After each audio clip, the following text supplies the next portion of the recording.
In case you missed it, here's what happened on August 11th in under 3 minutes. And listen, today was a full-on assault on the Constitution. There's a lot to cover, so let's get started. First off, Trump rolled in late to his press conference, but he didn't waste time announcing what he called the liberation of Washington, D.C. He's invoking Section 740 of the Home Rule Act, seizing control of the city's police from its mayor and putting them under federal command. That is supposed to be used for true emergencies where local law enforcement is overwhelmed. But here's the truth. Crime in D.C. is down this year. If a president can declare an emergency where there isn't one, he can strip local control anywhere in America he chooses. That's not law and order. That's erasing self-government. The White House says it's only for 30 days, but there's no limit on how many times that order can be renewed. And do not forget, the Constitution gives Congress, not the president, authority over D.C. If this gets extended again and again, we're watching an executive branch sidestep the separation of powers in plain sight. Mayor Bowser called it unsettling and unprecedented.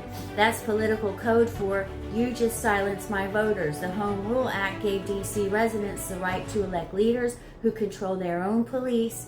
Overriding that without a true emergency tells every D.C. voter your voice only counts when the president says so. Meanwhile, Trump's massive funding bill, the one he brags about, is fueling a deportation machine with a $1 million per year removal target. That's mass enforcement on a scale that bulldozes due process.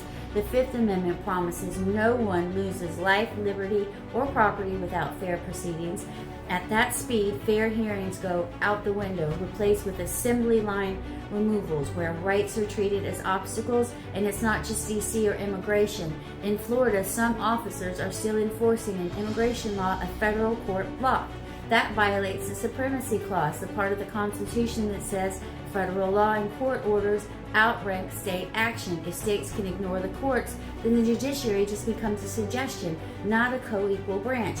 We also learned the highest court is being asked to reconsider same-sex marriage.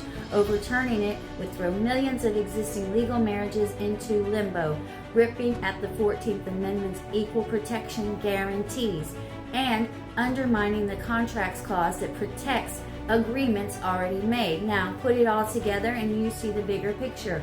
Federal power grabs, constitutional protections ignored, and the steady normalizing of executive overreach. Piece by piece, it's the dismantling of checks and balances. And if you think they're going to stop on their own, history says they will not. This story is far from over, so be sure to follow me and subscribe to my